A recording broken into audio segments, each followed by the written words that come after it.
Bismillahirrahmanirrahim. Assalamualaikum warahmatullahi wabarakatuh.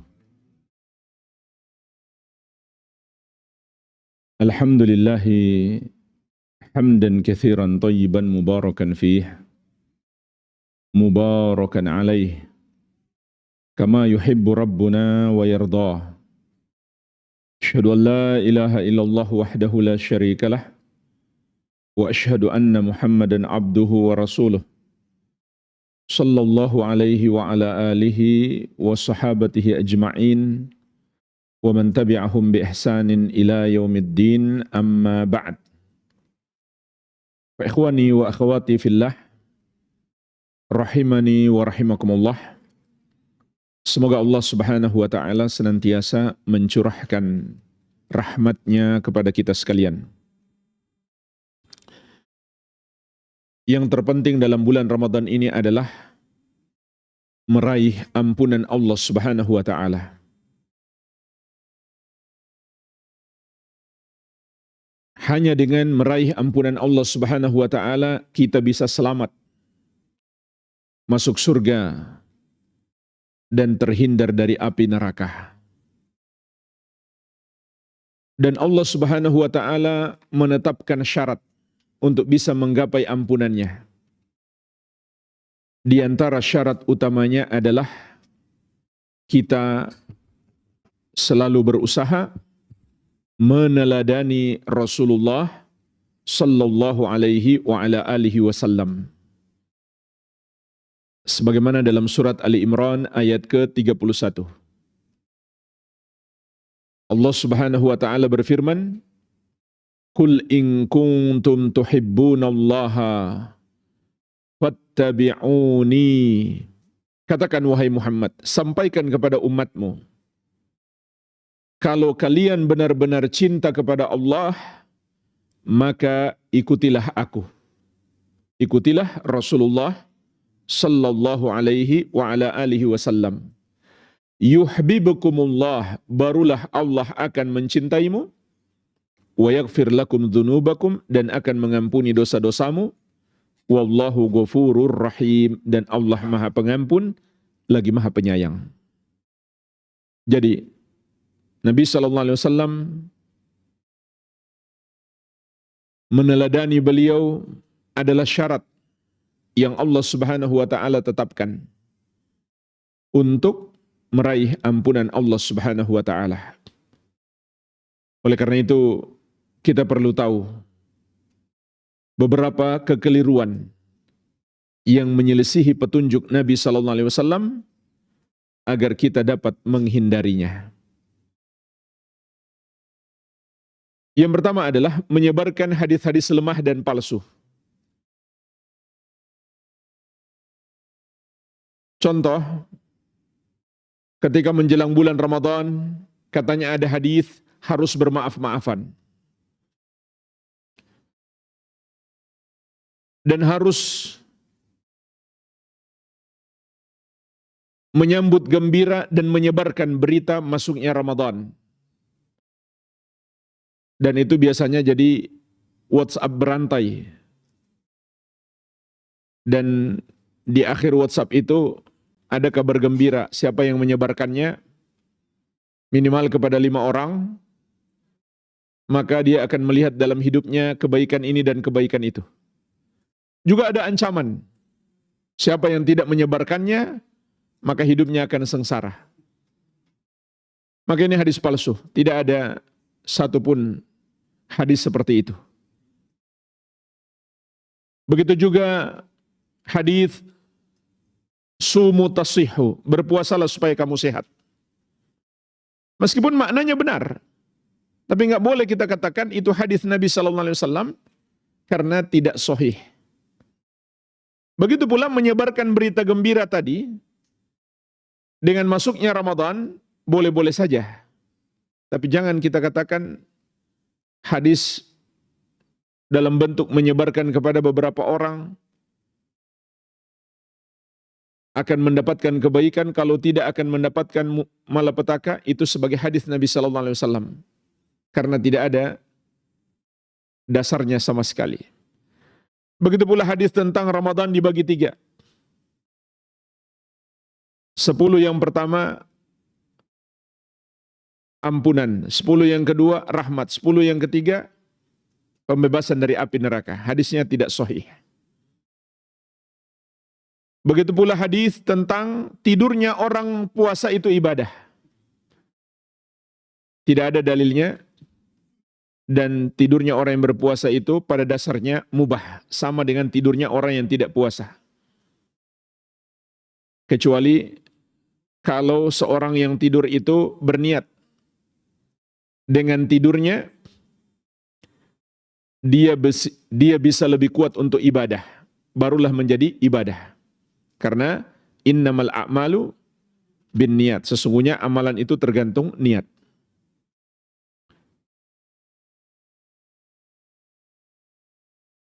Begitu pula ada hadis jamaah sekalian yang sangat panjang, tapi ada ustadz yang hafal tentang keutamaan setiap malam bulan Ramadan.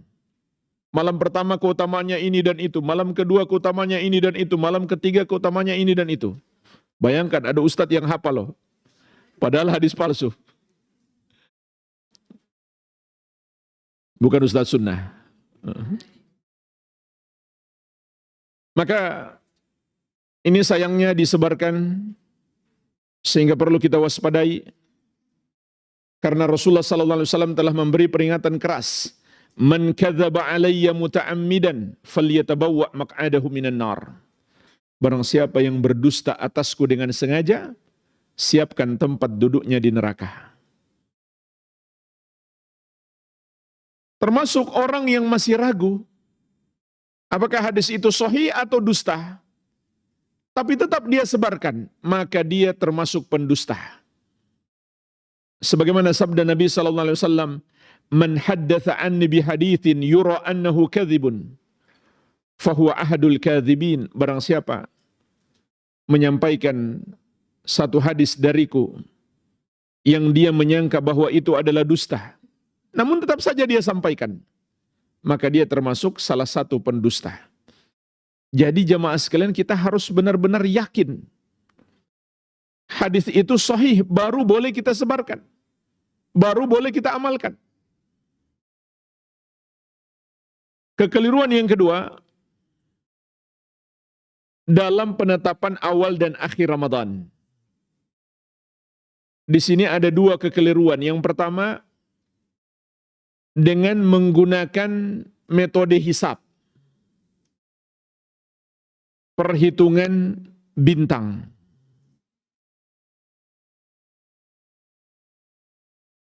Maka ini menyelisihi petunjuk Nabi SAW. Sumu li ru'yatihi wa aftiru li ru'yatihi. Berpuasalah kalau kamu sudah melihat hilal, dan berbukalah atau berhari rayalah kalau kamu sudah melihat hilal. Jadi hadis ini menjelaskan kepada kita 2 cara untuk menetapkan awal dan akhir Ramadan. Pertama, melihat hilal. Kapan ini dilakukan? Ketika terbenam matahari pada tanggal 29. Kalau muncul hilal, masuklah 1 Ramadan. Namun kalau hilal tidak terlihat, kata Nabi SAW, fa in gubbiya alaikum, apabila hilal tidak terlihat atas kalian,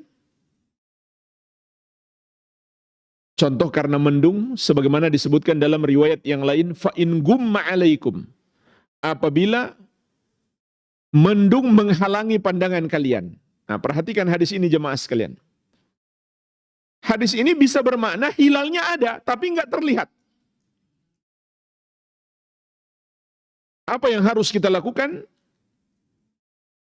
Petunjuk Nabi SAW, fa'akmilu iddata sya'bana salatin. Sempurnakan bilangan bulan Sya'ban menjadi 30.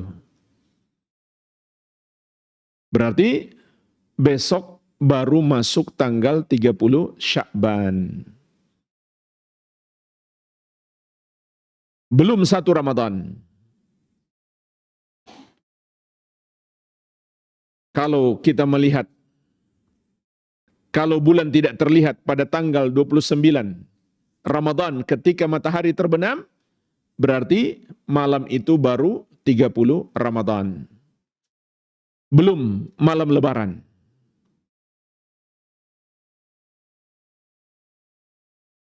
Jadi nggak ada gunanya perdebatan. Hilal itu sudah berapa derajat? Hilal itu mungkin terlihat. Hilal itu nggak akan terlihat. Itu nggak ada gunanya dalam penetapan awal dan akhir Ramadan.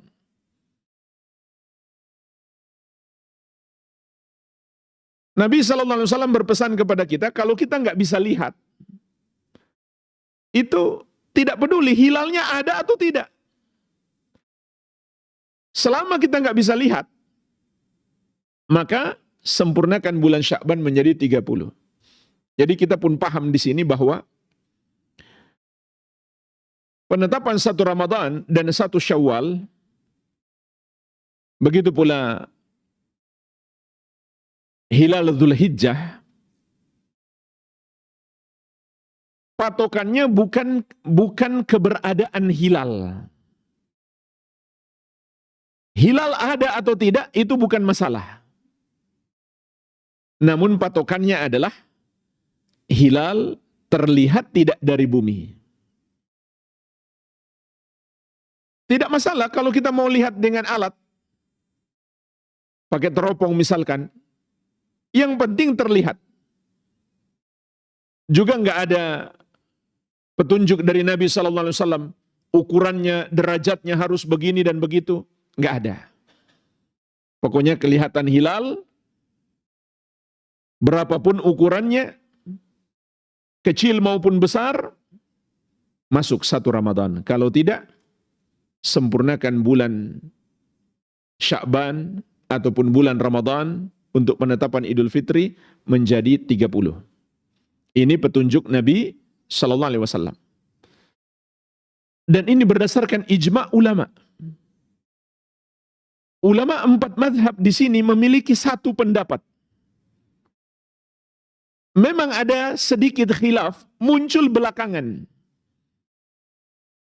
Tapi ulama dahulu sepakat. Bahkan ulama juga sepakat penggunaan hisab itu batil. Sebagaimana kata Syekhul Islam, wala raiba annahu thabata bis sunnati as-sahihah wattifaqi sahabah annahu la yajuzul i'timad ala hisabin nujum. Tidak diragukan lagi, telah tetap berdasarkan sunnah yang sahih dan kesepakatan para sahabat, tidak boleh menetapkan bulan Ramadan dengan berpatokan kepada hisab nujum.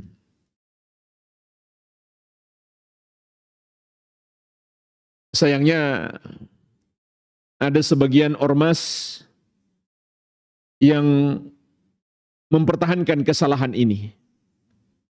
Padahal mereka mengaku pengikut Nabi Muhammad sallallahu alaihi wasallam.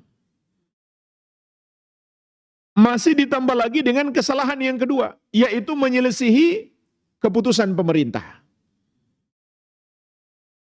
Sebagaimana diingatkan oleh Rasulullah sallallahu alaihi wasallam, as-saumu yauma tasumun wal fitru yauma tuftirun wal adha yauma tudahun. Berpuasa adalah hari kalian berpuasa. Berbuka atau berhari raya Idul Fitri adalah hari kalian berbuka.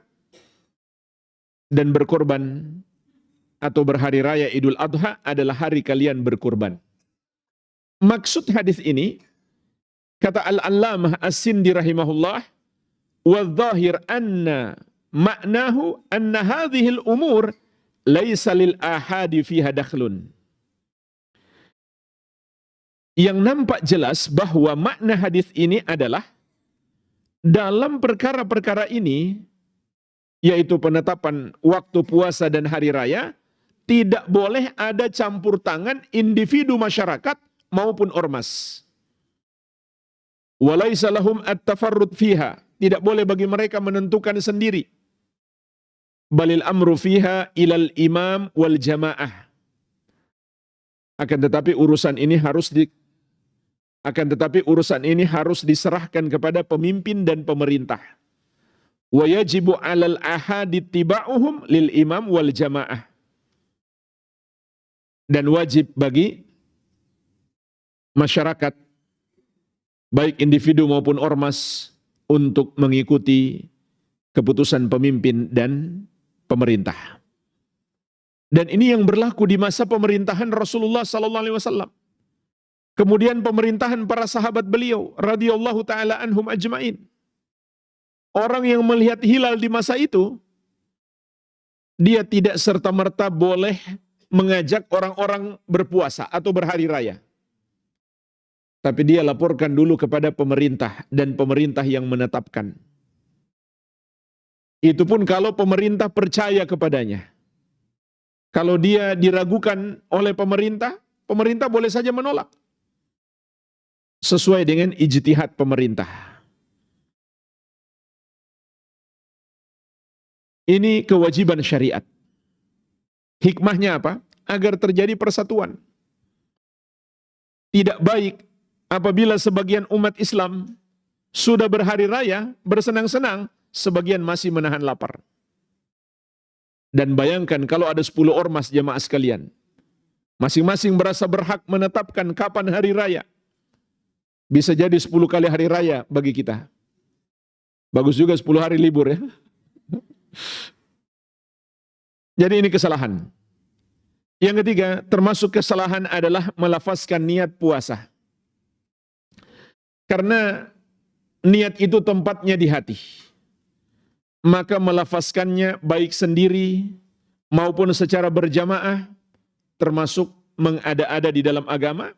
Tidak ada contoh dari Rasulullah SAW, tidak pula dari para sahabat dan tabi'in, tidak pula dari imam yang 4, Abu Hanifah, Malik, Syafi'i, dan Ahmad. Hanya dari segelintir ulama pengikut sebagian madhab yang menganjurkan untuk melafazkan niat, bukan mewajibkan, bukan pula mensyaratkan. Sebagaimana kata Imam An-Nawawi Asy-Syafi'i rahimahullah, la yasihu shaumu illa bin niyah. Tidak sah puasa kecuali dengan niat. Dan niat ini harus dilakukan di waktu malam. Sebagaimana sabda Nabi sallallahu alaihi wasallam, "Man lam yubayyitis shiyam minal lail fala shiyama lahu." Barang siapa tidak berniat puasa dari malam hari, maka tidak ada puasa baginya. Jadi sudah masuk waktu subuh, baru mau niat puasa wajib, nggak sah puasanya.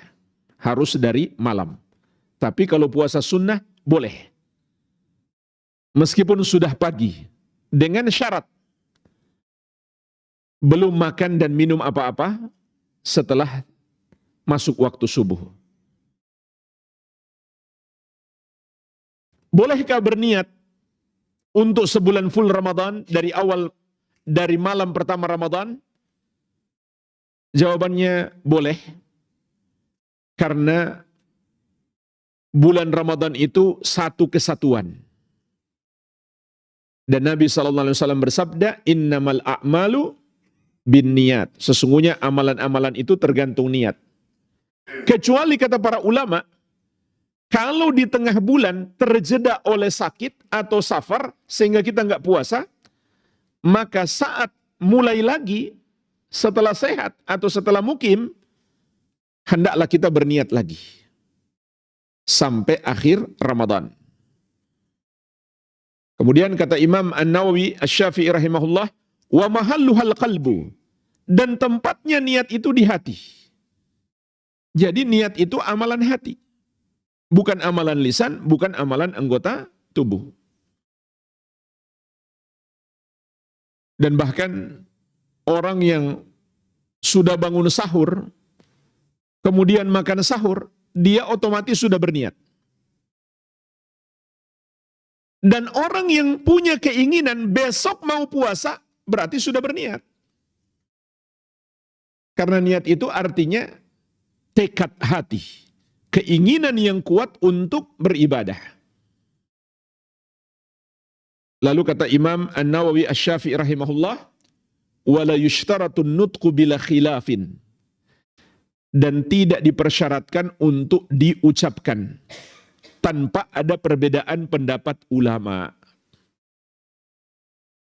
Jadi ulama sepakat mengucapkan niat itu bukan syarat, bukan pula kewajiban. Hanya memang ada segelintir ulama belakangan yang berbeda pendapat, apakah dianjurkan atau tidak. Yang benar tidak dianjurkan. Bahkan sebagian ulama menghukumi itu sebagai bid'ah. Karena memang nggak ada dalilnya sama sekali. Bahkan imamnya 4 mazhab pun tidak pernah mengajarkannya. Baik Abu Hanifah, Malik, Syafi'i, dan Ahmad. Rahimahumullahu ta'ala.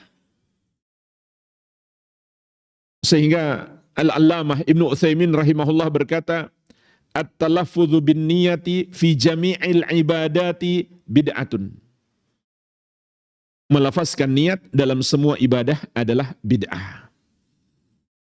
Jadi sama saja, apakah puasa nawaitu shauma ghadin, atau wudu nawaitul wudu'a, atau salat usolli fardal maghrib, atau usolli sunnata, dan seterusnya. Tidak ada dalil melafazkan niat. Bahkan jamaah sekalian, para ulama juga mengatakan, orang yang melafazkan niat, itu juga menunjukkan kurangnya akal. Karena kalau kita setiap mau beraktivitas dan kita ucapkan niat, itu menunjukkan kurangnya akal. Contoh, kita mau makan. Maka kita tidak makan kecuali kita berkata terlebih dahulu, saya niat mau makan. Mau mandi, sebelum masuk toilet, baca dulu, saya niat mau mandi. Mau keluar rumah, kita baca lagi, saya niat keluar rumah. Maka orang akan berkata, akalnya ada kekurangan, ada error.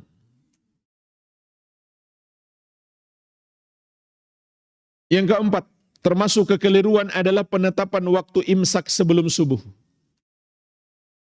Waktu imsak artinya menahan diri dari pembatal-pembatal puasa seperti makan dan minum. Waktunya adalah saat terbit fajar atau masuknya waktu subuh. Mengharuskan imsak beberapa menit sebelum masuk waktu subuh tidak ada dasarnya dalam syariat. Dan yang paling kasihan orang yang terlambat bangun. Dia bangun 5 menit sebelum masuk waktu subuh. Tapi orang-orang bilang sudah imsak. Padahal masih bisa dia makan dan minum. Akhirnya dia langsung menahan lapar. Padahal masih bisa dia makan dan minum. Imam Ibn Bas rahimahullah mengatakan, la a'lamu lihada aslan. Balilladzi dalla alaihi alkitab wa sunnah annal imsak yakunu bitulu'il fajri. Aku tidak mengetahui hal itu memiliki dasar dalam syariat. Bahkan yang ditunjukkan oleh Alkitab dan Sunnah bahwa waktu imsak adalah terbitnya fajar, yaitu masuknya waktu subuh. Bahkan jemaah sekalian, andai kita ragu, muadzin ini tepat waktu enggak ya? Karena ada indikasi, kok baru satu masjid itu yang azan? Masjid lain belum azan. Bolehkah kita terus makan karena masih ragu? Jawabannya, boleh. Liqaulillahi subhanahu, sebagaimana firman Allah subhanahu wa ta'ala, wa kulu washrabu hatta yatabayyana lakumul khaytul abyadu minal khaytil aswadi minal fajr. Thumma atimmu siyama ilal lail. Makan dan minumlah kalian sampai menjadi jelas bagi kalian benang putih dari benang yang hitam, yaitu terbit fajar. Jadi kata Allah sampai menjadi jelas, berarti sampai yakin. Selama kita masih ragu, boleh. Dan juga kaidah mengatakan al-aslu baqa. Hukum asal sesuatu itu tetap.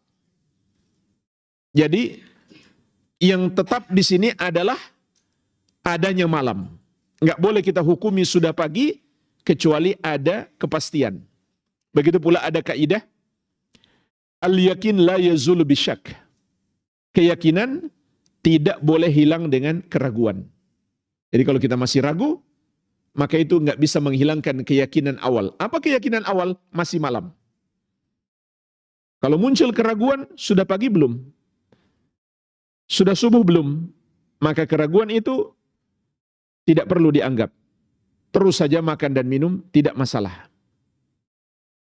Terutama bagi orang yang mungkin terlambat bangun untuk makan sahur. Dan ini berlaku kebalikannya. Kalau kita ragu, sudah masuk waktu berbuka atau belum? Boleh nggak kita berbuka? Nggak boleh. Ini kebalikannya ya. Karena hukum asalnya adalah tetapnya siang. Nggak boleh kita yakin sudah masuk malam kecuali dengan keyakinan. Kecuali dengan petunjuk, dengan tanda yang jelas. Kalau masih ragu, nggak boleh. Nah pertanyaannya, gimana hukumnya ketika seseorang ragu, kemudian dia berbuka. Ternyata beberapa menit kemudian terbukti belum masuk waktu berbuka. Bagaimana status puasanya? Puasanya batal. Tapi beda kalau dia sudah yakin. Dia yakin sudah masuk waktu berbuka.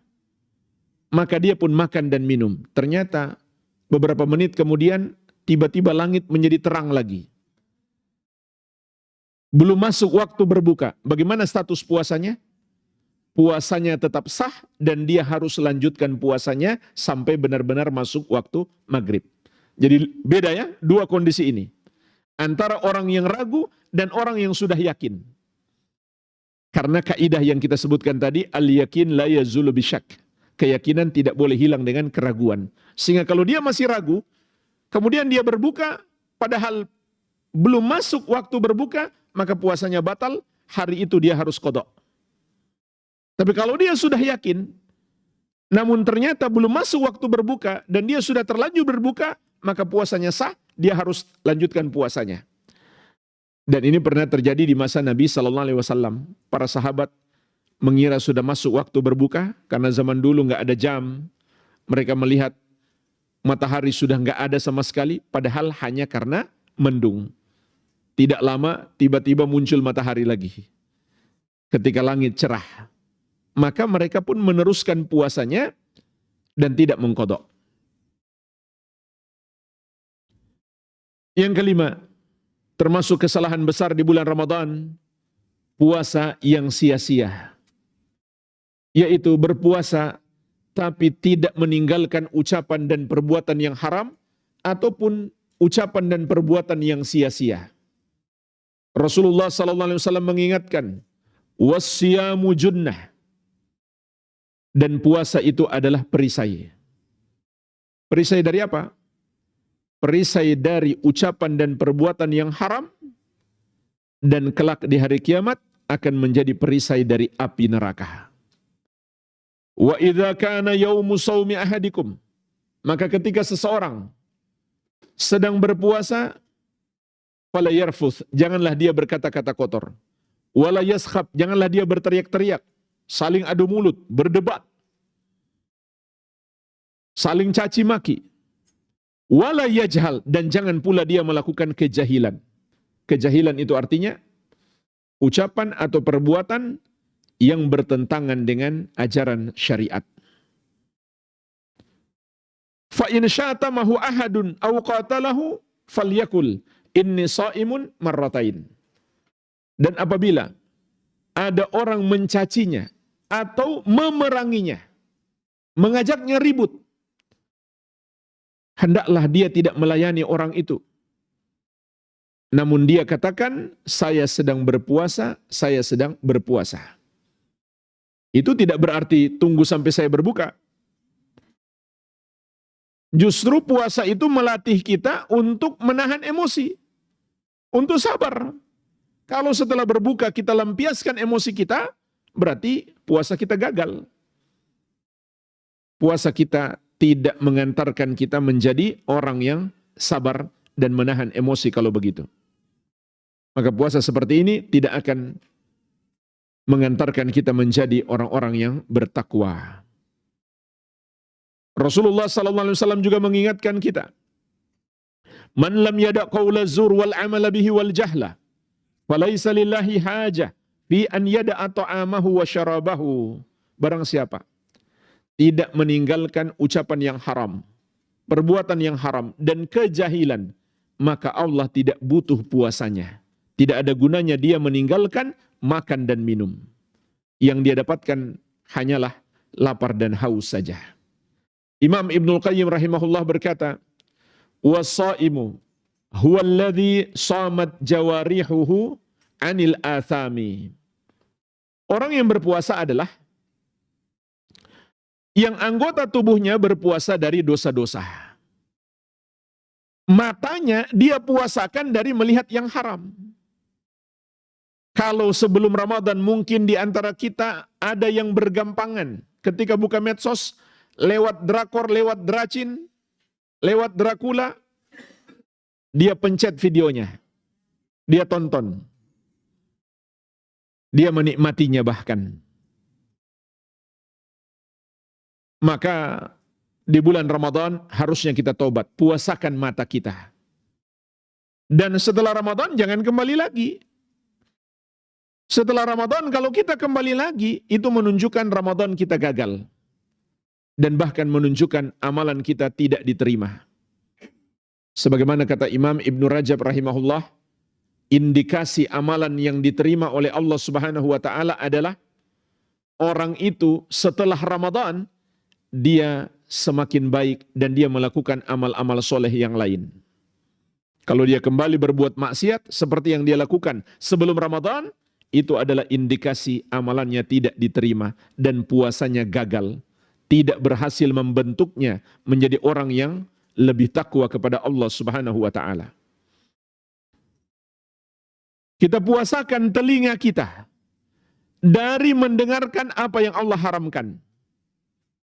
Mendengarkan nyanyian dan musik, mendengarkan ghibah dan namimah, dan lain-lain. Walisanuhu anil kadhib wal fushi wa qawli zur. Dan lisannya berpuasa dari ucapan dusta, perkataan keji dan persaksian palsu. Wa batnuhu anit ta'ami wasyarabi wa farjuhu anir rafath. Dan perutnya berpuasa dari makan dan minum, kemaluannya berpuasa dari hubungan suami istri. Yang keenam, kesalahan yang paling fatal. Berpuasa tapi masih melakukan dosa kekufuran dan kesyirikan. Di antaranya meninggalkan sholat. Maupun kesyirikan dan kekufuran yang lain. Allah Subhanahu wa taala mengingatkan, fa in tabu wa aqamu sholata wa atau zakata fa ikhwanukum fid din. Apabila mereka bertobat, yaitu bertobat dari dosa syirik, menegakkan sholat dan menunaikan zakat, maka mereka adalah saudara seagamu, maka mereka adalah saudaramu seagama. Berarti kalau belum melakukan sholat, bukan saudara seagama. Ini menunjukkan meninggalkan sholat adalah kekufuran. Juga Nabi SAW bersabda, inna bainar rajul wa bainas syirki wal kufri tarkas sholah. Sesungguhnya batas antara seseorang dengan kesyirikan dan kekufuran adalah meninggalkan sholat.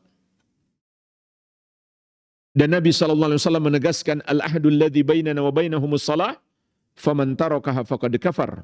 Perjanjian antara kami dan mereka adalah sholat, barang siapa meninggalkannya maka dia kafir. Tabi'in yang mulia Abdullah bin Syakik rahimahullah berkata, kana ashabu Muhammadin sallallahu alaihi wasallam la yarawna syai'an minal a'mali tarkuhu kufrun ghairas salah. Dahulu para sahabat Nabi sallallahu alaihi wasallam tidaklah menganggap ada satu amalan yang apabila ditinggalkan menyebabkan kekafiran kecuali salat. Jadi orang yang meninggalkan zakat dia tidak kafir. Orang yang meninggalkan puasa, dia tidak kafir. Orang yang meninggalkan haji, dia tidak kafir. Tapi orang yang meninggalkan sholat, dia menjadi kafir. Meskipun dia masih mengakui kewajiban sholat. Kalau dia nggak mengakui kewajiban sholat, tentu lebih parah lagi. Begitu pula orang yang tidak mengakui kewajiban zakat, atau puasa, atau haji, maka dia kafir. Tapi jika dia sekedar tidak amalkan, namun hatinya masih mengakui kewajibannya, dia tidak kafir. Sementara meninggalkan sholat adalah kekufuran. Dan dosa kufur menyebabkan pelakunya murtad, sehingga amal-amalnya terhapus. Sebagaimana firman Allah Subhanahu wa taala, "Wa may yakfur bil imani faqad habita 'amaluhu wa huwa fil akhirati minal khasirin."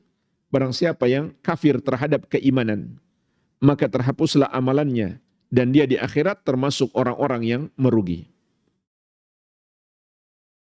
Begitu pula kekafiran menghalangi amalan seseorang diterima. Makanya kalau kita buka buku fikih 4 madhab, ketika berbicara tentang syarat-syarat puasa, semuanya sepakat. Syarat nomor 1 adalah Islam. Karena ibadah non-muslim, orang kafir, orang musyrik, tidak diterima oleh Allah Subhanahu wa ta'ala. Dalam surat At-Taubah ayat ke-54, Allah Subhanahu wa ta'ala berfirman, وَمَا مَنَعَهُمْ أَن تُقْبَلَ مِنْهُمْ نَفَقَاتُهُمْ إِلَّا أَنَّهُمْ كَفَرُوا بِاللَّهِ وَبِرَسُولِهِ. Dan tidak ada yang menghalangi diterimanya sedekah-sedekah mereka, kecuali karena mereka kafir kepada Allah dan Rasulnya. Jadi jemaah sekalian, non-muslim itu kalau dia berpuasa, puasanya tidak diterima oleh Allah Subhanahu wa ta'ala. Karena dihalangi oleh perbuatan dosa terbesar yang dia lakukan. Kekurang ajaran yang sangat besar kepada Allah. Berbuat dosa syirik dan kufur. Itu penghinaan dan pelecehan kepada Allah Subhanahu wa ta'ala. Tapi kalau dia tidak puasa, dia juga berdosa karena tidak puasa. Sebab jemaah sekalian, Allah sebutkan dalam Al-Quran, ketika para penghuni neraka ditanya, "Ma salakakum fi saqar?" Apa yang menyebabkan kalian masuk ke dalam neraka sakar?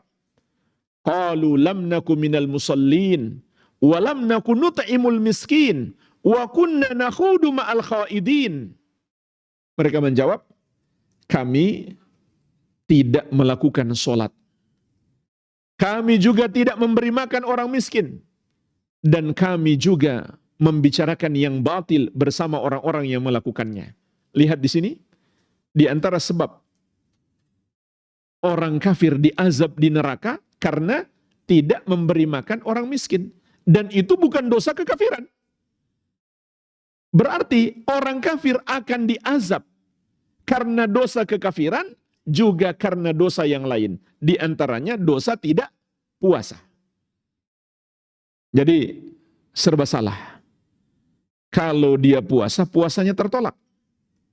Kalau dia nggak puasa, dia berdosa karena tidak puasa. Gimana solusinya? Masuk Islam, tidak ada solusi yang lain. Nah, di sini ada pelajaran juga. Tidak boleh kita memberi makanan atau menjual makanan kepada non-muslim di siang hari bulan Ramadan. Kecuali dia wanita haid, atau musafir, atau orang yang lagi sakit. Kalau kita berikan kepada non-muslim makanan di siang hari bulan Ramadan, atau menjual makanan kepadanya, berarti kita menolongnya berbuat dosa.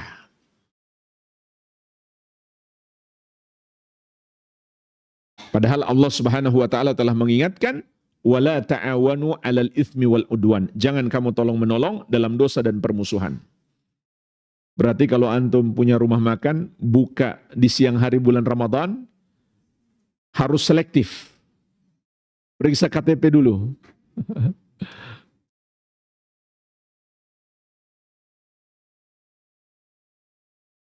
Rasulullah sallallahu alaihi wasallam juga bersabda, "Man taraka salatal asri faqad habita amaluhu." Barang siapa meninggalkan satu salat asar, terhapus amalannya. Bagaimana lagi kalau dia tinggalkan 5 sholat? Na'udzubillah. Juga nggak ada gunanya dia berpuasa kalau dia hanya sholat di bulan Ramadan saja. Setelah Ramadan dia tidak sholat lagi. Maka itu menghapuskan amal-amal ibadahnya. Bukan hanya puasanya di tahun itu. Seluruh puasa sepanjang hidupnya, bahkan seluruh amal ibadah terhapus. Akibat dosa, kesyirikan dan kekufuran. Disebutkan dalam fatwa Al-Lajnah Ad-Daimah, ammal ladzina yasumuna Ramadan wa yusalluna fi Ramadan faqat. Adapun orang-orang yang berpuasa Ramadan dan hanya melakukan salat di bulan Ramadan saja. Fahadha mukhada'atun lillah. Maka ini adalah usaha untuk menipu Allah. Tentu mereka tidak mungkin bisa menipu Allah. Fabi'sal qaum alladzina la ya'rifuna Allah illa fi Ramadan. Sungguh jelek suatu kaum yang tidak mengenal Allah kecuali di bulan Ramadan saja. Hanya taat di bulan Ramadan. Hanya niat bertobat sementara waktu di bulan Ramadan. Setelah Ramadan, rencananya kembali lagi berbuat maksiat. Ini kaum yang sangat jelek. Fala yasihu lahum siyamun ma'atarkihim as-salata fi ghairi Ramadan. Maka tidak sah puasa mereka apabila meninggalkan salat di luar Ramadan. Balhum kuffarun bidzalik kufran akbar. Bahkan dengan itu mereka telah terjerumus dalam kufur besar. Wa in lam yajhadu wujubas salati fi as-sahih qaulai al-ulama. Meskipun mereka belum menentang kewajiban salat. Menurut pendapat yang paling sahih dari 2 pendapat ulama. Jadi, meskipun dia masih akui solat itu wajib, tapi dia nggak solat, maka dia telah terjerumus dalam kufur besar. Tapi kalau dia mengingkari kewajiban solat, meskipun dia solat, dia tetap kafir. Yang ketujuh, beberapa kekeliruan saat solat tarawih. Yang pertama, solat tarawih kilat, yaitu tidak tumak ninah, tidak tenang dalam solatnya. Padahal tumak ninah itu rukun solat. Dan rukun solat kalau tidak dikerjakan, solatnya tidak sah. Ada orang yang solat tapi tidak tumak nina di masa Nabi SAW, maka beliau bersabda kepadanya, irji fasalli fa innaka lam tusalli. Kembali solat lagi karena kamu belum solat. Yang kedua, membaca lafaz-lafaz atau zikir-zikir yang tidak berdasarkan dalil. Contoh untuk memanggil orang solat membaca as-salatu jami'ah. Ini bacaan khusus ketika gerhana. Ketika solat gerhana.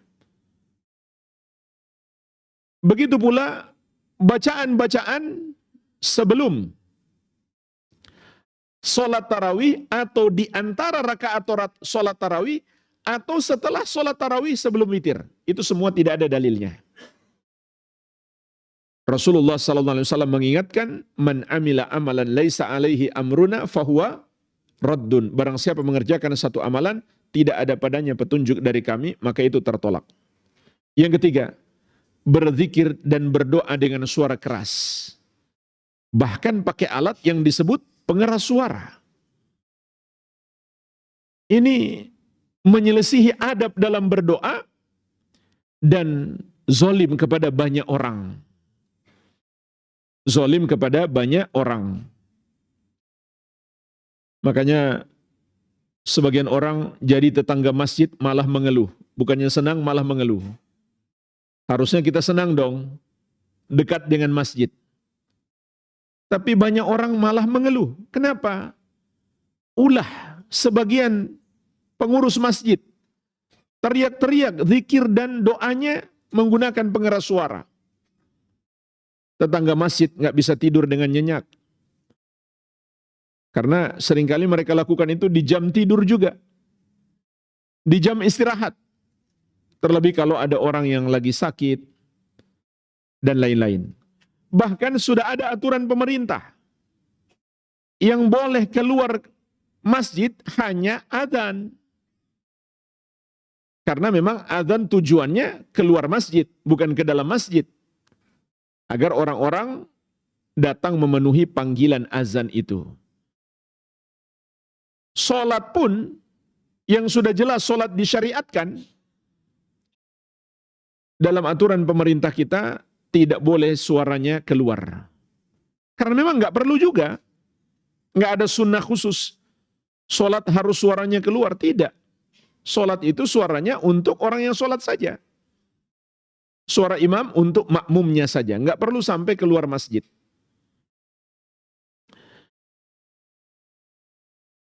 Jadi sudah menyelisihi adab berdoa, juga menyelisihi aturan pemerintah, dan zolim kepada orang banyak.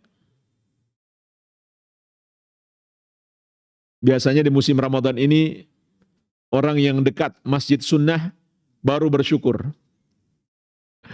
Nggak berisik seperti di dekat masjid-masjid yang banyak bid'ahnya. Allah Subhanahu wa taala mengingatkan kita, "Ud'u rabbakum tadarru'an wa khufyah, innahu la yuhibbul mu'tadin."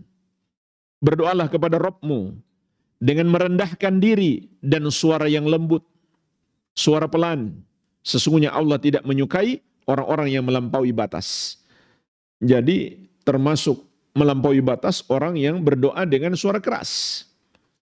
Allah Azza wa Jalla juga mengingatkan, "Wadhkur rabbaka fi nafsika tadarru'an wa khifatan wa dunal jahri minal qaul bil guduwi wal asal wa la takum minal ghafilin." Dan berzikirlah kepada Rabbmu saat bersendirian dengan ikhlas, dalam keadaan merendahkan diri dan takut kepada Rabbmu, wadunal jahri minal qaul, dan tanpa mengeraskan suara, baik di waktu pagi maupun petang, dan janganlah kamu termasuk orang-orang yang lalai. Ketika ada orang yang berdoa dan berzikir dengan suara keras, maka Nabi SAW mengingatkan mereka. Langsung ditegur oleh Nabi SAW, "Irba'u ala anfusikum, innakum la tada'una asamma wala ghaibah." Kasihani diri-diri kalian sendiri. Sesungguhnya kalian tidak sedang menyeru zat yang tuli lagi jauh. Innakum tad'una sami'an qariban wa huwa ma'akum. Sesungguhnya yang kalian seru adalah Allah yang Maha mendengar, lagi dekat, dan Dia selalu bersama kalian. Jadi jangan seakan-akan Allah tuli sehingga kita perlu teriak-teriak dalam zikir dan doa. Na'udzubillah. Yang keempat, ya bahkan jemaah sekalian, akhirnya berzikir dan berdoa secara keras ini jadi permainan anak-anak. Di sela-sela rakaat sholat tarawih, ada petugas masjid yang berteriak. Entah mereka dapat dari mana itu amalan tersebut. Meneriakkan nama Nabi Muhammad SAW, kemudian nama Abu Bakar, Umar, Uthman, dan Ali. Nanti dijawab oleh jamaah. Kemudian jadi permainan anak-anak. Dijadikan untuk ketawa-ketawa. Ini tidak pantas. Yang keempat, berzikir dan berdoa secara berjamaah. Disebutkan dalam fatwa Lajnah Daimah, al-adhkaru awi salatu ala nabiyyi sallallahu alaihi wasallama jama'atan iqbas salati faridatan aw nafilatan aw baina raka'ati tarawih bid'atun muhdatsah. Berzikir dan bersalawat kepada Nabi sallallahu alaihi wasallam secara berjamaah, yaitu dengan membentuk sebuah kor, satu suara, atau ada yang mimpin lalu diikuti oleh orang banyak. Setelah sholat, baik sholat wajib maupun sholat sunnah, atau di antara rakaat sholat tarawih, adalah bid'ah yang diada-adakan. Yang kelima, termasuk kekeliruan meninggalkan imam sebelum selesai sholat tarawih atau witir.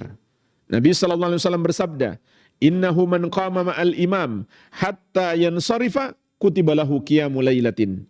Sesungguhnya barang siapa yang sholat tarawih bersama imam sampai imam selesai sholat, maka dituliskan baginya pahala sholat semalam penuh. Jadi kalau begitu, jika imam sholat 23, kita pun ikut sampai 23. Jangan kita sholat 8, lalu kita tinggalkan imam.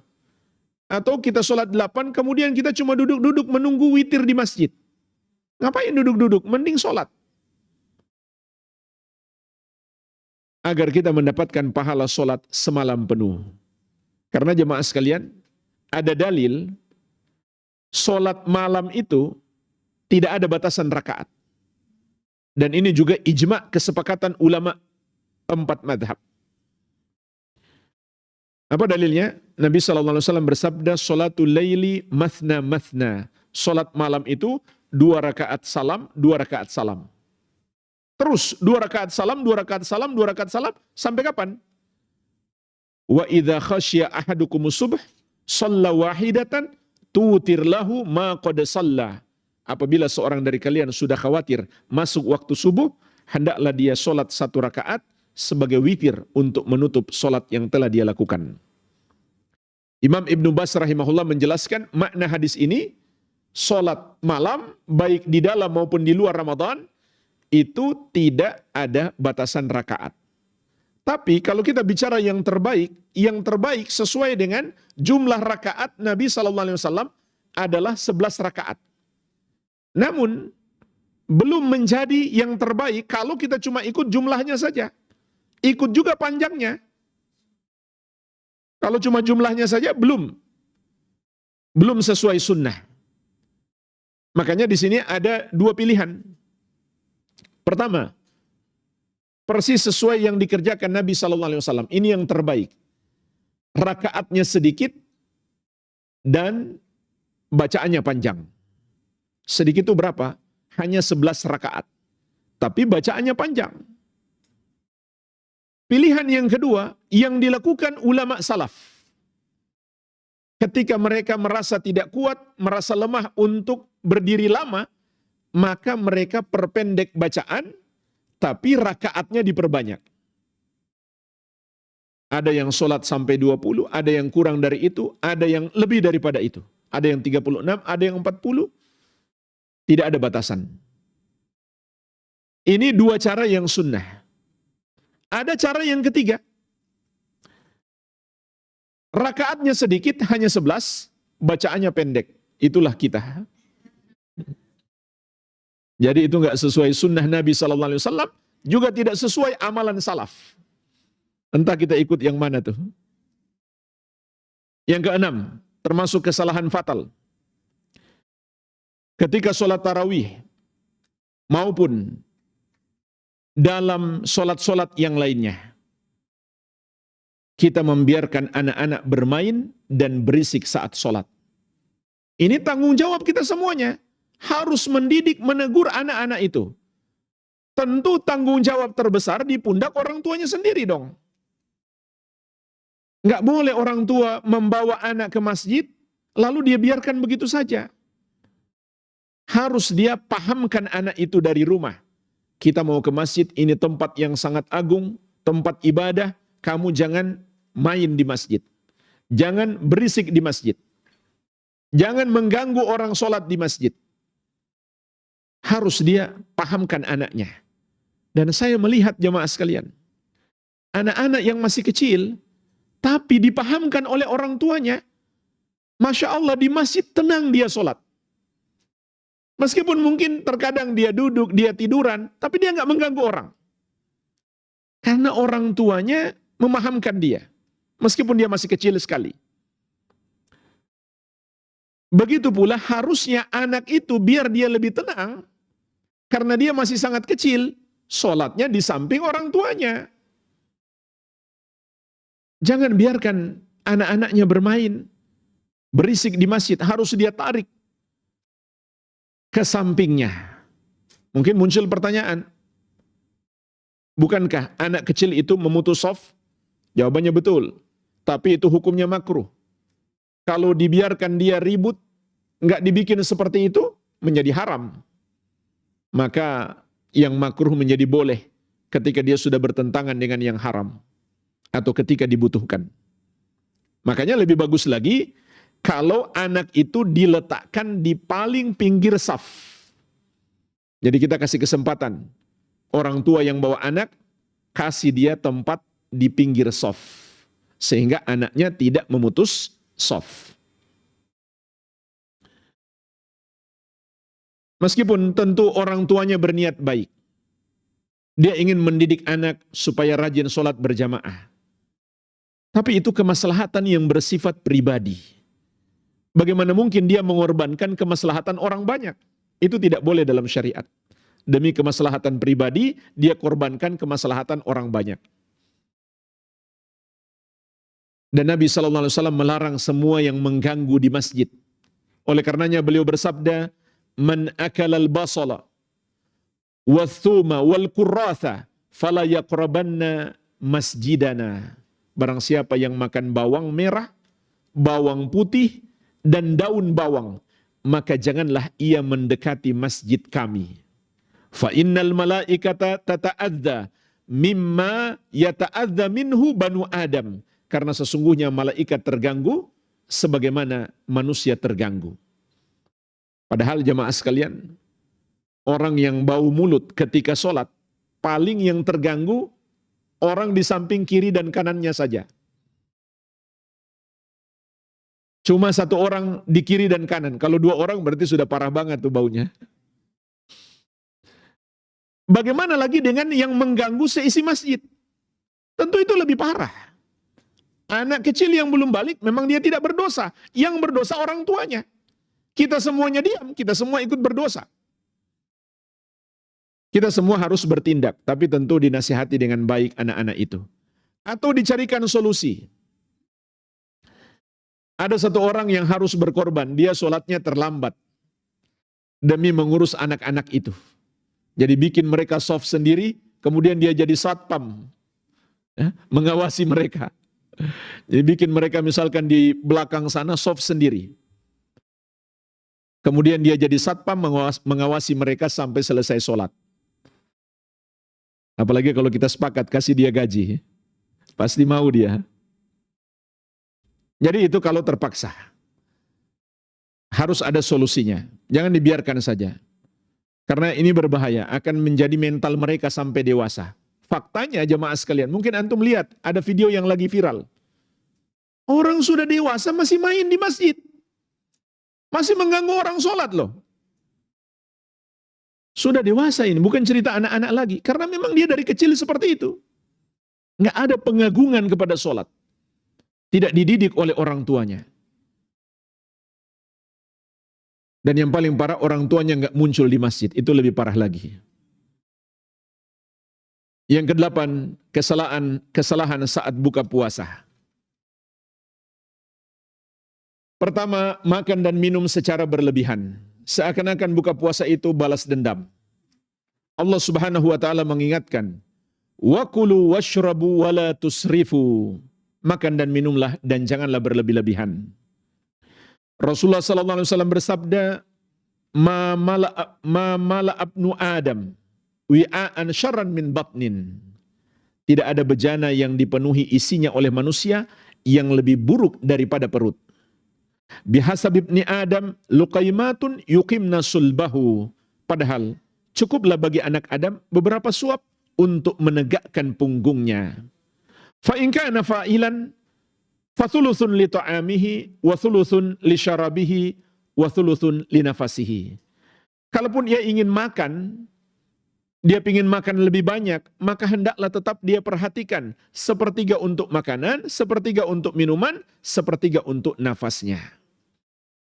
Dan ini juga tentu bermudarat bagi kesehatan kalau makan terlalu banyak. Apalagi ditambah dengan jarang olahraga. Tambah lagi banyak tidur, malas gerak. Ini akan mempercepat berbagai macam penyakit.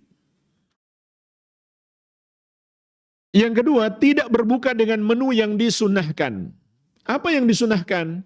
Kata Anas bin Malik radhiyallahu anhu, kana Rasulullah sallallahu alaihi wasallam yuftiru ala rutabat qabla ayyusalliya.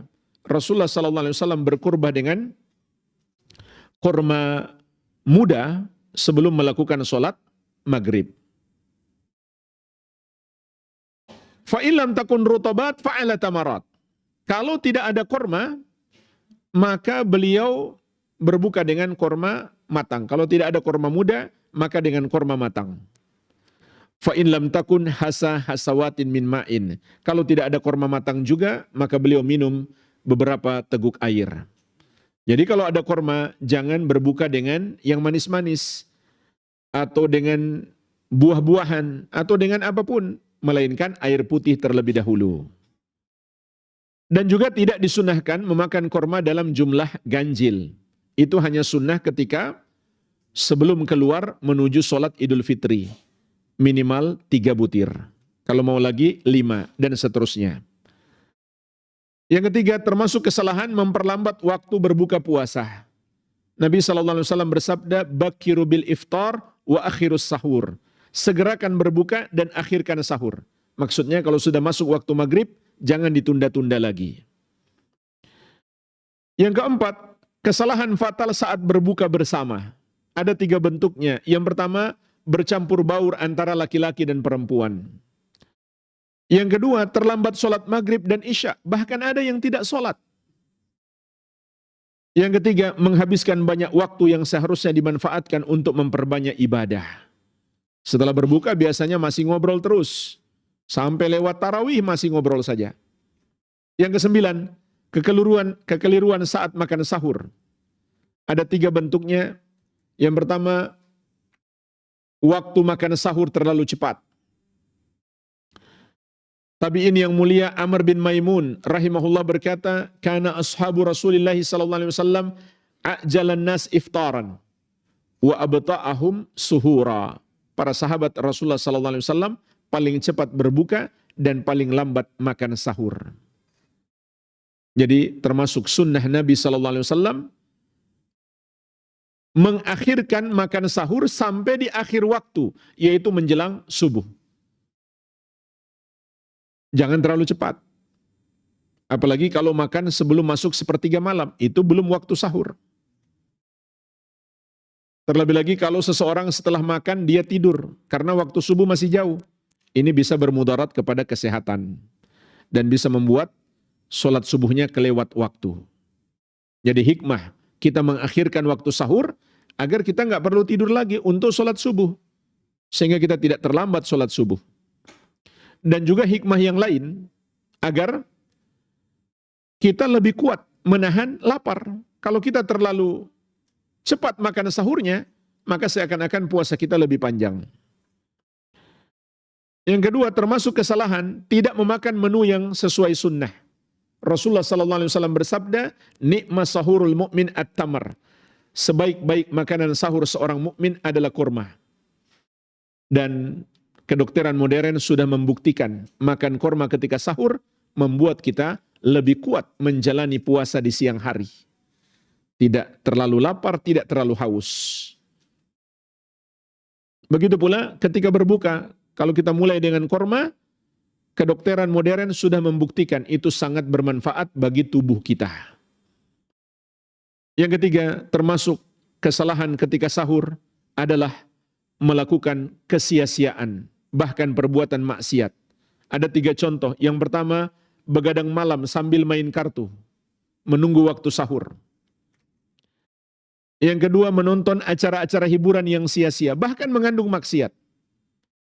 Karena biasanya di bulan Ramadan ada acara-acara baru yang sengaja diada-adakan untuk mengisi Ramadan dengan kesia-siaan atau kemaksiatan.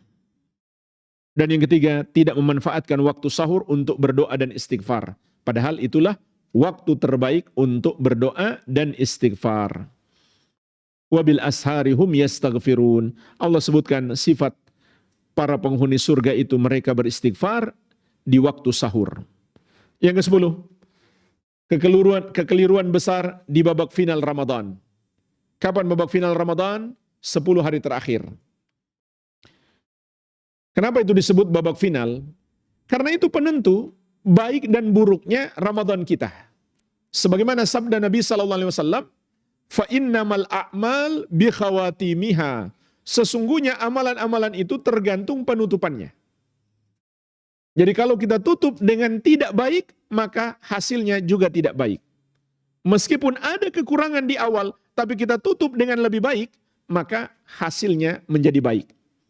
Sebagaimana kata Syekhul Islam Ahmad bin Abdul Halim Al-Harrani rahimahullahu ta'ala, wal iktibar bikamalin nihayah la binaqsi al-bidayah. Yang menjadi patokan amalan adalah sempurnanya penutupan, bukan kurangnya permulaan.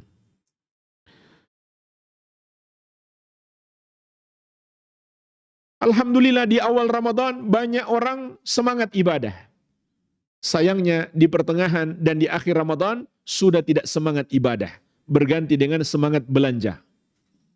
Semangat ke mall, semangat ke pasar-pasar, sehingga jalan-jalan jadi macet. Semangat untuk menyambut lebaran. Padahal belum pasti amalannya diterima atau tidak, dosanya diampuni atau tidak. Dan waktu untuk dapat pengampunan dosa sudah masuk di waktu terbaiknya. Lalu dia tidak manfaatkan. Apa yang mau dirayakan kalau dosa-dosa kita tidak diampuni oleh Allah Subhanahu wa taala? Hari raya itu hanyalah bagi orang-orang yang dosa-dosanya telah diampuni oleh Allah Subhanahu wa taala. Dia yang pantas merayakan hari kemenangan. Maka 10 hari terakhir itu yang paling afdal di bulan Ramadan. Harusnya kita lebih semangat. Sebagaimana petunjuk Nabi sallallahu alaihi wasallam. Ummul Mukminin Aisyah radhiyallahu anha berkata, "Kana Rasulullah sallallahu alaihi wasallam yajtahidu fil ashril awakhir ma la yajtahidu fi ghairihi." Rasulullah sallallahu alaihi wasallam bersungguh-sungguh dalam beribadah di 10 hari terakhir Ramadan melebihi waktu yang lainnya.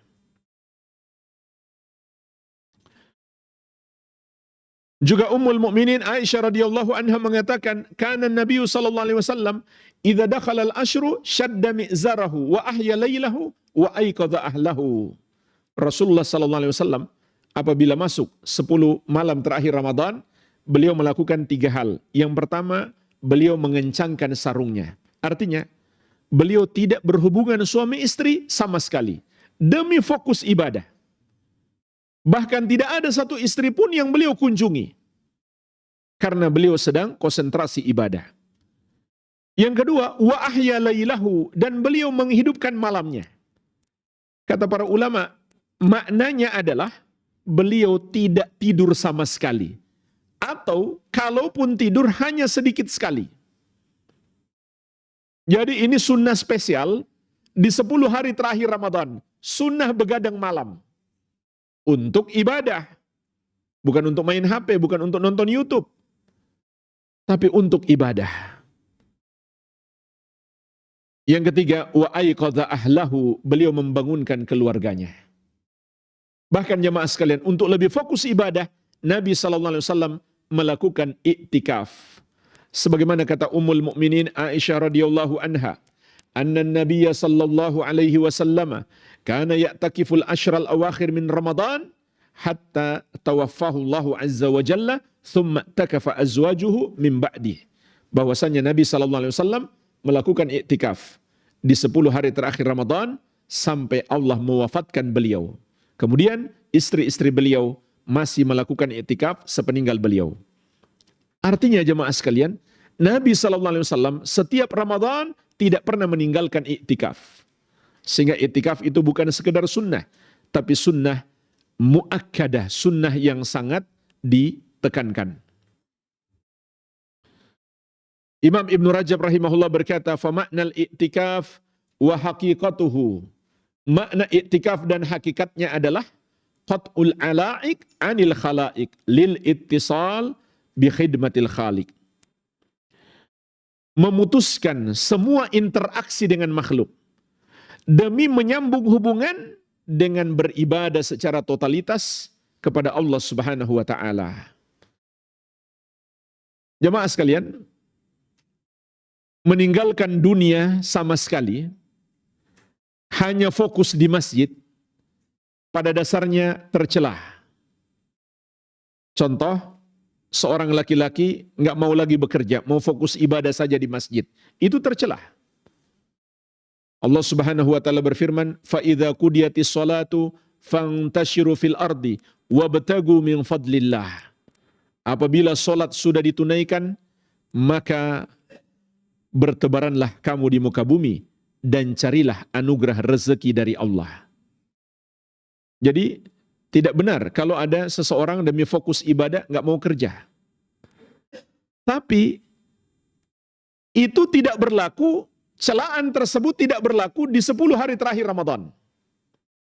Jadi meninggalkan dunia untuk fokus ibadah di masjid itu tercela, kecuali 10 hari terakhir Ramadan. Dianjurkan kita meninggalkan dunia kita. Yang bekerja kalau bisa minta cuti untuk fokus ibadah. Yang berdagang tutup toko dulu. Masalahnya di 10 hari terakhir itu tokonya paling laris. Jadi ujiannya berat ya. Mungkin ada solusinya. Cari karyawan yang nggak pingin iktikaf, kasih dia bonus. Kamu tugasnya jaga toko dulu, saya mau iktikaf. Jangan hubungi saya ya.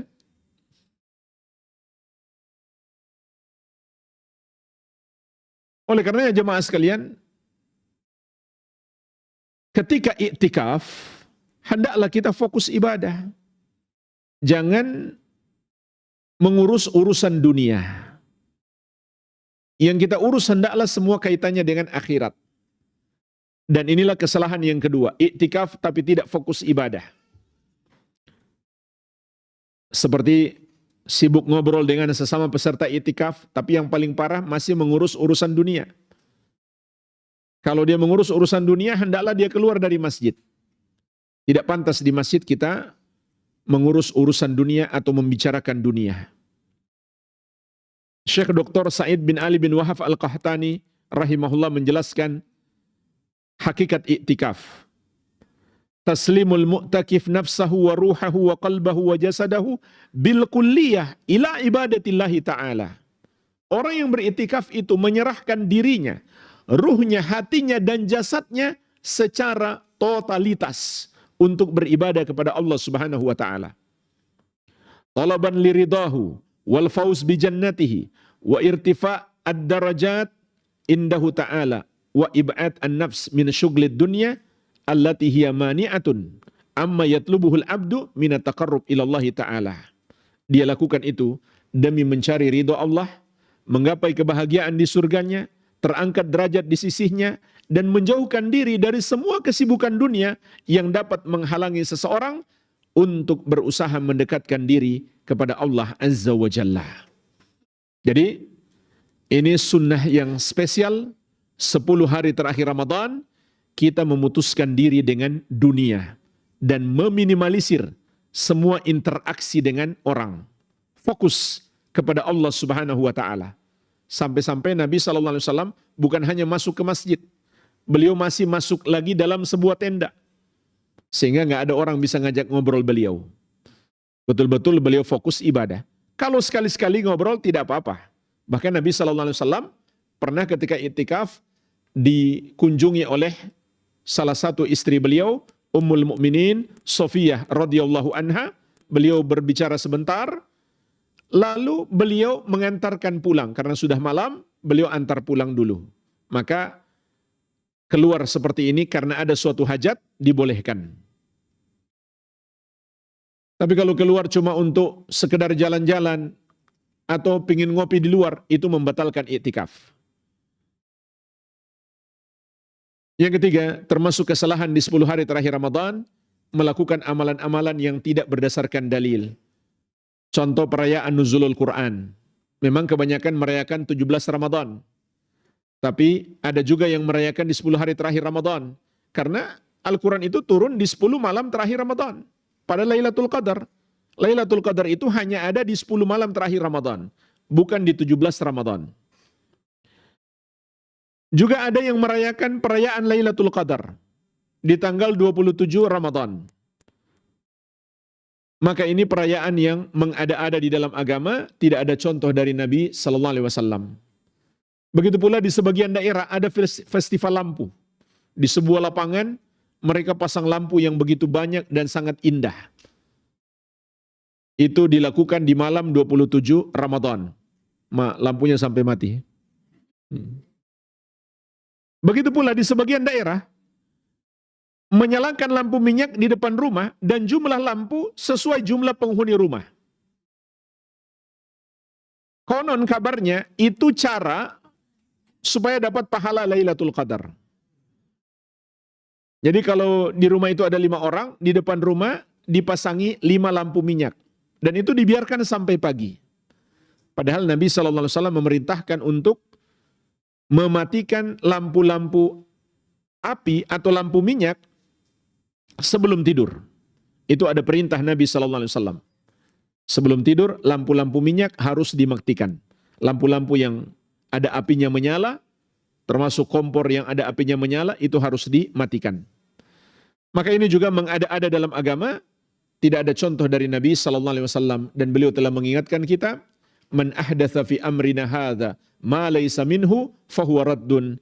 Barang siapa mengada-ada dalam agama kami ini yang tidak berasal darinya, maka itu tertolak. Kenapa ditolak? Karena itu amalan yang buruk. Kalau itu amalan yang baik, tidak mungkin Allah tolak. Sebagaimana sabda Nabi SAW, innallaha thayyibun la yaqbalu illa thayyiban. Sesungguhnya Allah Maha baik, tidak menerima kecuali yang baik. Walhamdulillah selesai 10 kekeliruan di bulan Ramadan. Semoga bermanfaat. Mungkin ada sedikit tanya jawab. Jangan kebanyakan ya, udah haus soalnya.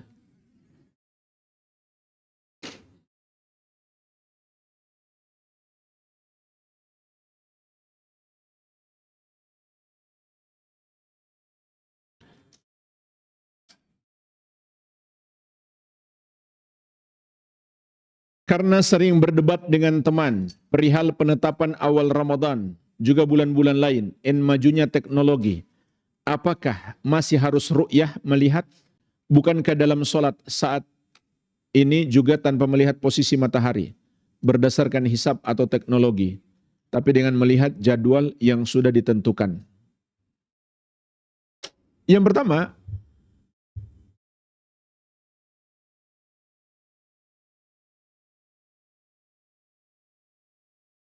penentuan masuknya awal bulan atau akhir bulan dengan cara memperkirakan dengan teknologi,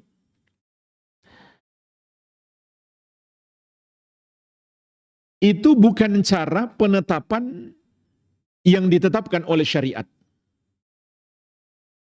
Kenapa? Karena di masa Nabi SAW ada cara yang lebih akurat, melebihi teknologi kita. Apa itu? Melalui wahyu.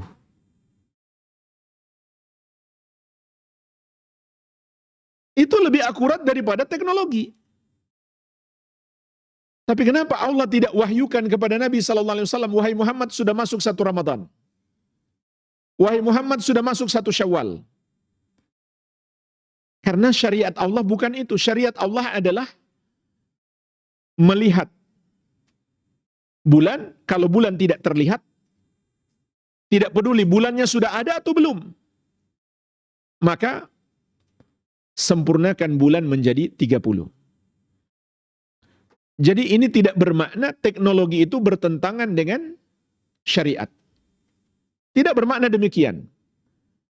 Yang bertentangan adalah ketika teknologi itu digunakan bukan pada tempatnya. Jadi ini logika yang salah. Teknologinya nggak bertentangan dengan syariat. Cuma salah penetapan, salah penggunaan. Digunakan justru untuk menyelisihi syariat.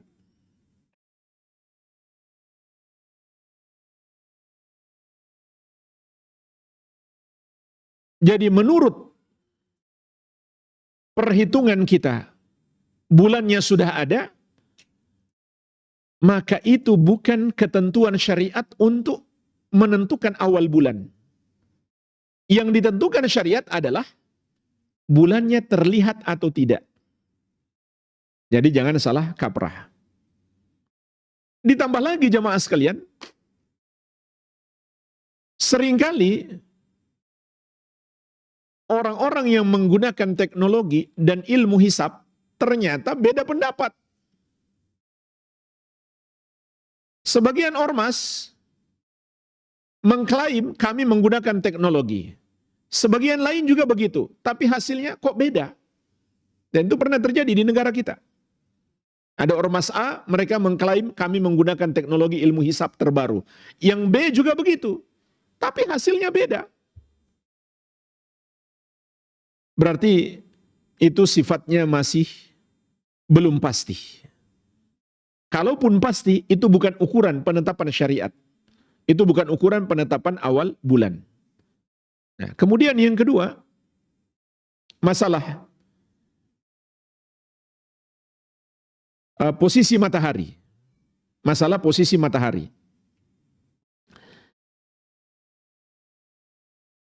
Kenapa kita tidak berpatokan dengan melihat posisi matahari, tapi kita menggunakan jam atau jadwal yang sudah ditetapkan? Maka jemaah sekalian, penggunaan jam itu bukan pemastian, tapi perkiraan. Makanya, kalau misalkan antum ada di pinggir pantai, antum lihat, matahari jelas-jelas masih ada, tapi jadwal sholat sudah masuk. Kalau antum sholat maghrib, nggak sah sholat antum. Karena jelas-jelas mataharinya masih ada. Jadi jadwal sholat itu hanya perkiraan, bukan pemastian.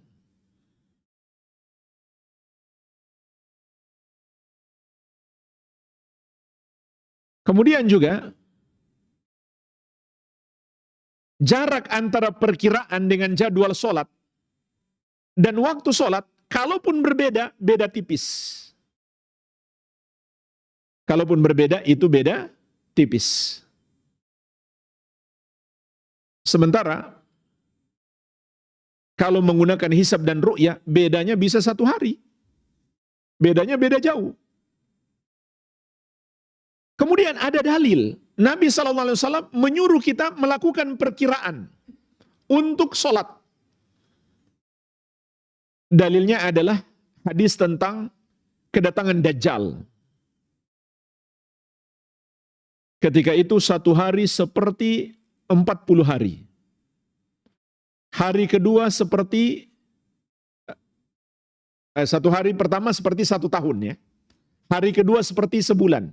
Hari ketiga seperti sepekan. Hari berikutnya baru normal. Sahabat bertanya, gimana kita sholat ya Rasulullah? Kata beliau, lakukan perkiraan. Jadi ada dalilnya, kita membuat perkiraan. Boleh kita perkirakan dengan jam tangan kita, teknologi kita. Beda dengan hisab, nggak ada dalilnya. Paham? Tapi nggak usah berdebat, sampaikan saja. Jika hilal tidak terlihat walaupun cuaca buruk, apakah digenapkan? Ya. Itu bahkan teks hadis. Fa in gumma alaikum, apabila langit mendung sehingga tertutupi atas kalian, fa akmilul iddata 30, maka sempurnakan bulan menjadi 30. Sebabnya apa saja? Langit mendung, polusi udara, banyak gedung, banyak cahaya sehingga hilal tidak terlihat. Maka sempurnakan menjadi 30. Jadi bukan soal hilalnya ada atau tidak. Jadi ini salah kaprah ya. Ini mereka mengira syariat penetapan awal bulan itu ketika hilal sudah ada. Bukan. Tapi ketika hilal sudah terlihat. Sama saja melihat dengan mata telanjang atau dengan alat. Pakai teropong misalkan. Kalau sudah terlihat. Nah itu baru penggunaan teknologi yang benar. Penggunaan teknologi yang benar dalam masalah penetapan awal Ramadan adalah gunakan teropong untuk melihat hilal. Itu baru penggunaan teknologi yang tepat. Kalau menggunakan ilmu hisab tidak tepat. Itu salah kaprah. Artinya setiap pertanyaan berikutnya, artinya setiap bulan untuk menetapkan bulan harus ada yang melihat. Ya. Sehingga dikatakan dalam hadis tara an-nasu al-hilal. Manusia berusaha mencari hilal. Kata Ibnu Umar radhiyallahu anhuma.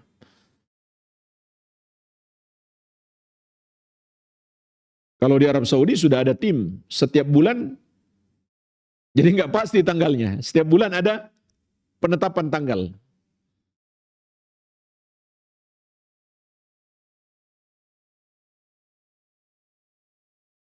Karena kan kita juga ada anjuran berpuasa Ayyamul Bid. Belum lagi puasa 9, 10 Muharram. Makanya setiap bulan harusnya ada penetapan tanggal yang dilakukan oleh kaum muslimin. Saya pernah mendengar menjelang Ramadan harus bersihkan hati, termasuk meminta maaf pada yang pernah kita salah padanya. Apakah itu dibolehkan? Sangat boleh, cuma jangan dikhususkan menjelang Ramadan. Setiap hari harusnya. Membersihkan hati harusnya setiap hari. Mau tunggu Ramadan, belum tentu umur kita sampai Ramadan. Kita menghadap Allah dalam keadaan hati kita kotor. Harusnya kita menghadap Allah dalam keadaan hati kita bersih. Itu pun kita minta maaf kalau memang ada salah kepada orang. Nggak disyariatkan. Kita bahkan nggak pernah jumpa dia, kemudian kita minta maaf kepadanya. Kalau kita ada salah kepada orang, segera minta maaf. Jangan tunggu Ramadan, jangan tunggu Lebaran. Dan itu syarat bertobat.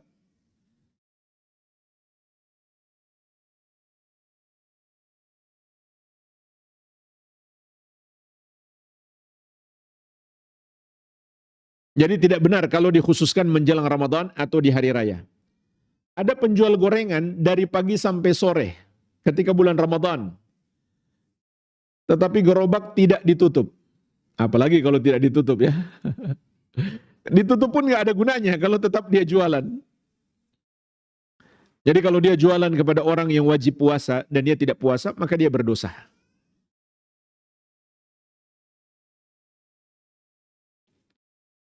Jika masjid sunnah jauh dari rumah, apakah kita boleh sholat di depan masjid, depan rumah?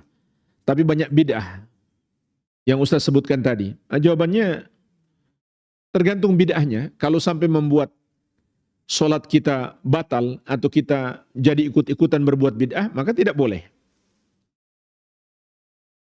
Tapi kalau dia masih tumak ninah dan kita nggak ikutan bid'ahnya, maka boleh.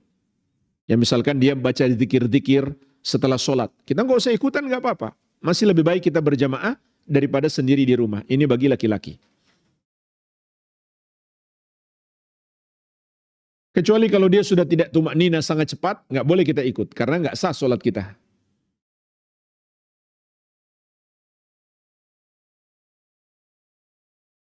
Bolehkah memilih masjid di luar komplek? Karena masjid dalam komplek hanya melakukan yang tidak sesuai sunnah. Jawabannya boleh, sangat bagus. Kita cari masjid sesuai sunnah. Bagaimana hukumnya tadarus berkumpul 15 orang kemudian dibagi setiap orang membaca Al-Quran sebanyak 2 juz secara bersamaan sehingga lengkap 30 juz. Apakah tadarus seperti ini bisa disebut mengkhatamkan Al-Quran? Jawabannya tidak. Tidak ada contoh dari Nabi SAW dan para sahabat. Harusnya setiap orang mengkhatamkan sendiri. Dan itu nggak perlu berkumpul. Amalkan saja sendiri-sendiri. Kecuali mau saling mengoreksi bacaan, ya bagus kita kumpul. Satu baca yang lain dengar. Kemudian ada guru mengkoreksi. Ketika guru mengoreksi bacaan, yang lain perhatikan. Ini cara belajar baca Quran yang bagus. Tapi kalau sekedar membaca Al-Quran lalu berkumpul, maka itu tidak disyariatkan secara khusus. Apalagi sampai membagi bacaan Quran. Tapi kita khatamkan sendiri. Dari awal Quran sampai khatam, sampai 30 juz. Apakah boleh minum obat penunda haid agar dapat beribadah di bulan Ramadan? Hukumnya mubah, selama tidak memudaratkan. Karena Nabi SAW bersabda, la darar wa la dirar. Tidak boleh membahayakan diri dan orang lain, tidak boleh pula saling membalas menimpakan bahaya. Jadi baiknya dikonsultasikan ke dokter, jangan sampai membahayakan.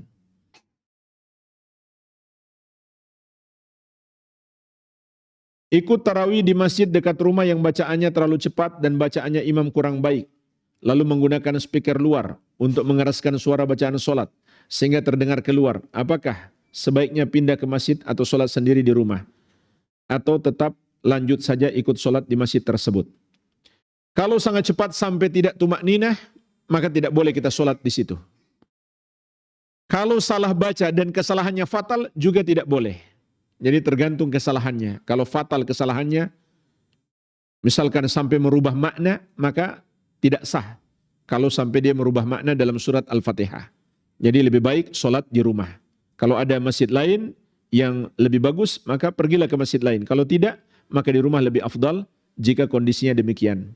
Wallahu alam, semoga bermanfaat. Lebih dan kurangnya saya mohon maaf. Wabillahi taufik. Subhanakallahumma bihamdik. Asyhadu an la ilaha illa anta. Astaghfiruka wa atubu ilaik. Sallallahu ala nabiyina Muhammadin wa alihi wasallam.